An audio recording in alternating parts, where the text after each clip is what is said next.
안녕하세요. 시사발전소 한지입니다. 김건희의 주가 조작 사건, 이 수사가 현재 진행 중인데 관련돼서 종결된다라는 이야기가 흘러나오고 있다라고 합니다. 수사의 종결을 이야기하고 있는 것이 과연 윤석열 선대위 측에서의 어떤 압박용 카드일까요? 아니면 그저 이 수사팀의 대선 개입을 알리는 신호탄일까요? 국민의힘 윤석열 대선 후보의 아내 김건희의 도이치모터스 주가 조작 사건, 결국 이번에도 검찰에 의해서 사건이 종결될 가능성이 높다라고 하는 이야기가 흘러나오고 있죠. 지난번 김건희가 운영하는 코바나 컨텐츠의 수상한 전시회 협찬 의혹에 대해서도 이 검찰이 뭐라고 했습니까? 공소시효 만료 임박이라는 이유로 사건을 무혐의 처분을 내리기에 이르렀었죠. 문제는 그 당시 법리 해석상 공소시효가 여전히 남아있다. 그리고 또 청탁인지 뇌물인지에 따라서 공소시효가 5년이 될 수도 있고 10년이 될 수도 있고 이러한 이야기들이 있었지만 검찰은 졸속으로 수사를 끝내버렸다라고 생각이 드는데, 그런데 이번에도 역시나 대선을 50일 앞두고서 또다시 김건희에게 면죄부를 주려는 검찰의 모습이 포착이 되는 거라고 보여지는 부분들이 나오는 거죠. 일단 관련돼서 기사를 함께 보면서 이야기 알아보도록 하고요. 오마이뉴스의 단독 기사 함께 보시겠습니다. 자, 오마이뉴스 단독, 김건희 도이치모터스 주가 조작 사건 검찰 소환 불응, 서울중앙지검 반부패 강력 수사 2부, 김건희에게 비공개 소환을 통보했지만 김건희 측에서는 변호사 명의로 검찰에 불출석 통보를 했다라고 합니다. 김건희 측은 대선 전에는 출석하기 어렵다라는 의견을 전달했다라고 하죠. 향후 검찰의 대응이 주목되는 부분인데요. 검찰 주변에서는 김건희에 대한 소환 조사 없이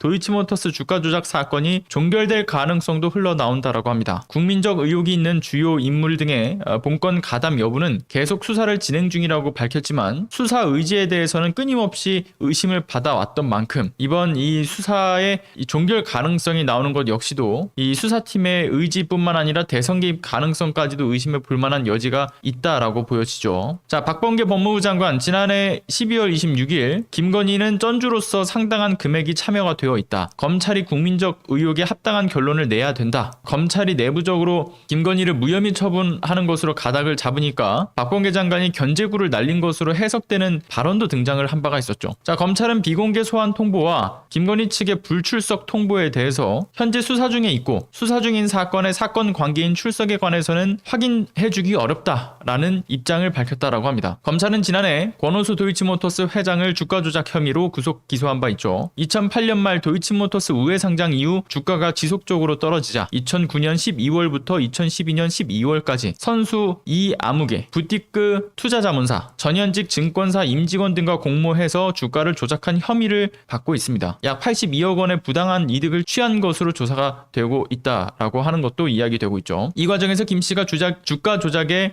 돈을 대는 쩐주로 가담했다라는 의혹인데, 경찰 내사 보고서에 따르면 김건희는 당시 보유하고 있던 도이치모터스 주식과 10억 원이 들어있는 증권 계좌를 권오수 회장이 소개한 선수 이 씨에게 맡겼다라는 것까지 내용의 배경이 요약되어 있는 기사입니다. 자, 수사기관은 과연 주가 조작이 일어났다라고 추정되는 2010년 9월부터의 자료는 확인을 했을까요? 어째서 소환 조사에 대해서 불출석 통보한 김건희에 대해서 또다시 재차 소환 요구라든가 또는 체포 없이 수사 종결에 대한 이야기가 흘러나올까요? 윤석열 측에서 검찰을 압박하기 위한 언론 플레이일까요? 아니면 정말 검찰이 수사에 대한 의지가 없는 걸까요? 저는 왠지 수사에 대한 의지가 없는 것에 가깝다라고 생각이 듭니다. 일단 하나씩 짚어보죠. 문제의 첫 번째, 정당한 이유도 없이 소환 조사에 응하지 않는다라고 얘기한다면 이것은 체포의 사유가 됩니다. 실제로 형사소송법에서도 이와 관련된 내용을 다루고 있는데요. 형사소송법 제200조의 이 내용을 함께 보도록 하겠습니다. 영장에 의한 체포, 피해자가 죄를 범하였다고 의심할 만한 상당한 이유가 있고 정당한 이유 없이 제200조의 규정에 의한 출석의 요구에 응하지 아니하거나 응하지 아니할 우려가 있을 때에는 검사는 관할 지방법원 판사에게 청구하여 체포영장을 발부받아 피의자를 체포할 수 있고, 사법경찰관은 검사에게 신청하여 검사의 청구로 관할 지방법원 판사의 체포영장을 발부받아 피의자를 체포할 수 있다라고 나와 있습니다. 주가 조작 사건은 아시다시피 주식을 매도할 주체랑 매입할 주체가 각각 필요합니다. 그리고 나서 매도하는 계좌에는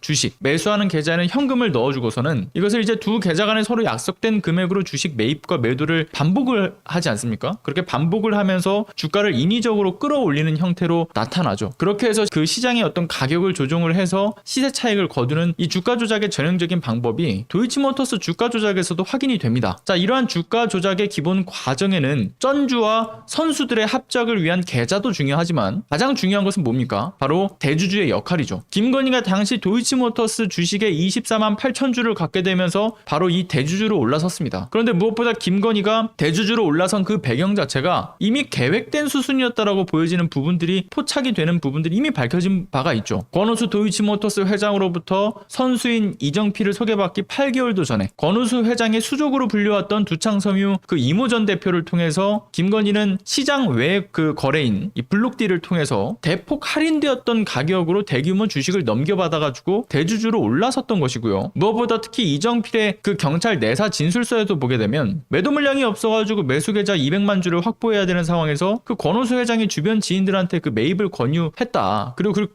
매입을 권유한 이후에 자신의 수족인 그 두창섬유 이모 전 대표가 주식을 관리하게 될 거다라는 이야기를 하고 다녔다라는 이야기. 이것도 역시나 맞닿아 있는 이야기 중 하나죠. 즉 김건희의 역할은 쩐주가 아니다. 공범으로서의 역할, 그 가능성까지 충분한 의혹이 제기된 바 있습니다. 자, 무엇보다 김건희 측이 핵심 계좌 거래 내역에 대해서도 공개를 거부하고 나선 상황에서 그 의혹은 더욱더 증폭되었던 부분이죠. 그리고 다른 일자의 거래 내역만 공개를 해서 국민들을 기만하기도 했고요. 그뿐만 아니라 핵심 당사자인 권오수 회장, 선수인 이정필을 포함해가지고 무려 5명이나 지금 구속 기소가 된 상황에서 쩐주가 아닌 공범으로서의 혐의도 충분해 보이고 있는 이 김건희에 대해서 검찰은 재차 출석 요구를 하지 않을 뿐더러 체포도 하지 않는다. 이거는 명백히 수사 의지가 없었다라고 이야기할 수밖에 없는 움직임이다. 이렇게 생각이 듭니다. 검찰 내부에서 흘러나왔는지 윤석열 측에서 검찰의 그 수사 자체를 못하게 하도록 하는 어떤 압박용 카드인지는 모르겠는데 종결에 대한 이야기가 나온다는 것은 이게 굉장히 매우 우려스럽고 참 의심스러운 흐름이라고밖에 얘기할 수가 없죠. 자, 그리고 두 번째, 해당 사건을 담당하고 있는 조주현 부장검사가 이끄는 반부패 강력수사 2부에 대해서 여러분들도 그러시겠지만 저는 신뢰할 수 없습니다. 자, 조주현 부장검사의 반부패 강력수사 2부, 지난번에 2016년 12월부터 2017년 3월 초까지 왜 코바나 컨텐츠가 진행했었던 르 코르비지에 그 전, 거기에 대해서 뭐 대가성 협찬 의혹에 대해서도 이 수사팀에서 무혐의 처분을 내린 바가 있었죠.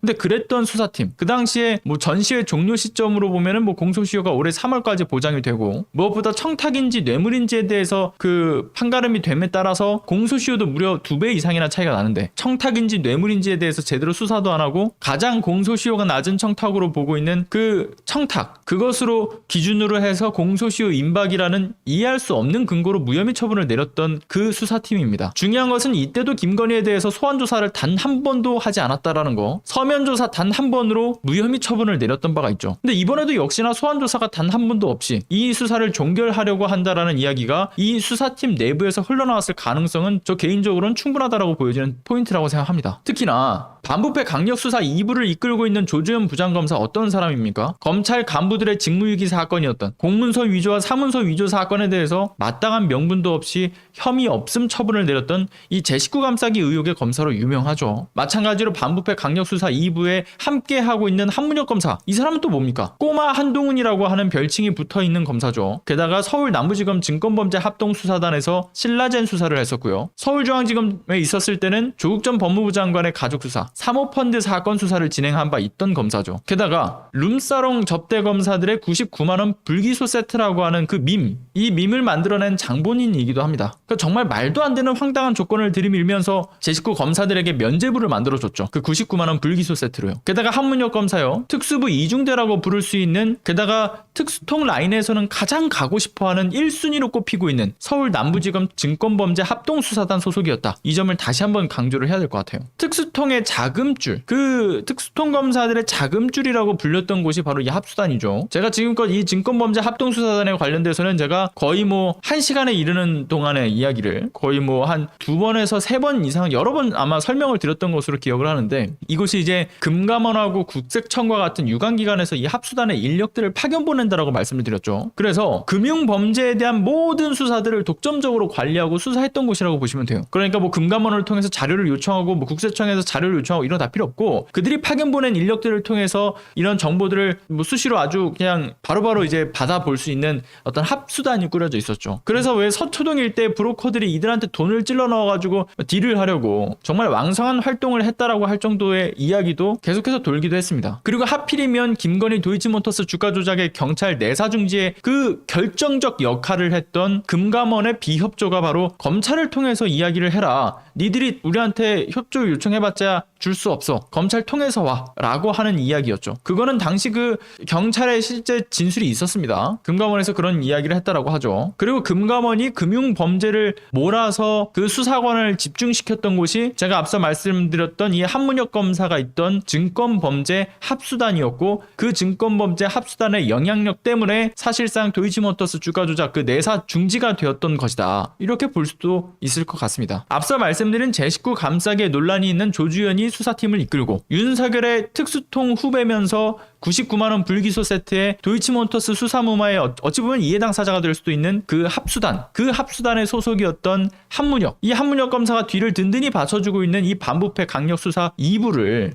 신뢰할 수 없는 이유는 제가 이 앞서 말씀드렸던 이 내용만으로도 전 충분하다고 생각합니다. 수사팀이 얼마 남지 않은 대선 기간, 그러니까 대선 디데이 지금 50일밖에 안 남았죠. 근데 이 50일 사이 중에서 언제쯤 김건희에게 면죄부를 주는 카드를 이용할까? 제 생각에는 아마 수사팀이 윤석열의 대선 개입에 목적을 두고 있다라고 한다면 디데이 한 30일 안쪽으로 남은 시점에 무혐의 처분을 내리지 않을까라는 우려의 마음이 들고요. 그 대선 개입의 목적이 아니라 그냥 단순히 뭐 면죄부 주기를 위한 초점에 맞추더라도 윤석열의 대선 후보라는 위치가 있을 때 졸속으로 처리할 가능성이 전 높다라고 생각합니다. 그것도 아니라고 한다면 김건희가 소환에 지금 불응하고 있는 것만 두고 봤을 때는 수사기관에서 아예 그냥 대선이 지난 이후로 넘기고 계속해서 시간을 끌 가능성도 충분해 보이죠. 그리고 이제 사람들의 기억이 어느 정도 잊혀질 때쯤 또 조용히 그냥 사건을 덮어두겠죠. 모든 그 수사팀의 면면을 보게 되면 저는 개인적으로 최악의 이 그림만 그려집니다. 아무튼 간에 주가 조작은 이 국제사회에서도 중범죄로 다뤄지고 있는 범죄 부류로 속하죠. 그 중범죄에 속하는 분류가 되죠. 그러니까 중범죄로 분류가 되는데 특히나 자본주의를 기본으로 하고 있는 국가들에 있어서는 그 시장을 파괴하는 이 주가 조작 굉장히 심각하게 받아들여지는 범죄입니다. 그 자본주의 시장의 기본 작동 원리라고 하는 것이 거래 당사자들 간의 어떤 정직한 거래에 대해서 이 신뢰를 하는 것을 기반으로 하는 것이죠. 근데 주가 조작은 거래 자체를 믿을 수 없게 하면서 그 근본적인 작동 원리 시스템을 그냥 아예 무너뜨리는 행위입니다. 그래서 미국의 경우에는 어떤 시장을 훼손하는 이 주가 조작 범죄에 대해서 금액에 따라서는 종신형도 때리는 이유가 바로 이러한 근본을 흔들고 있기 때문인 거죠. 전직 검찰총장의 아내라고 해서 그리고 대선 후보의 아내라고 해서 만인에게 평등해야 될 법의 대원칙이 무너져 내려서는 안 됩니다. 김건희의 주가 조작 사건이 확실한 단죄로 이어져야 하는 이유는 법치주의를 바로 세우기 위해서라도 자본주의를 지키기 위해서라도 공정한 경쟁과 상식을 바로 세우기 위해서라도 정상적으로 수사하고 기소하고 처벌해야 하는 사건이죠. 자, 윤석열 본인도 이러한 가치에 대한 이야기를 떠들고 다니지만 말고 입으로만 배설하지 말고 율로남불이라고 하는 오명을 벗고 싶으면 아내가 소환조사에 응하고 철저히 수사를 받을 수 있도록 해야 된다. 이렇게 전하고 오늘도 끝까지 시청해주신 시청자 여러분 진심으로 감사드립니다.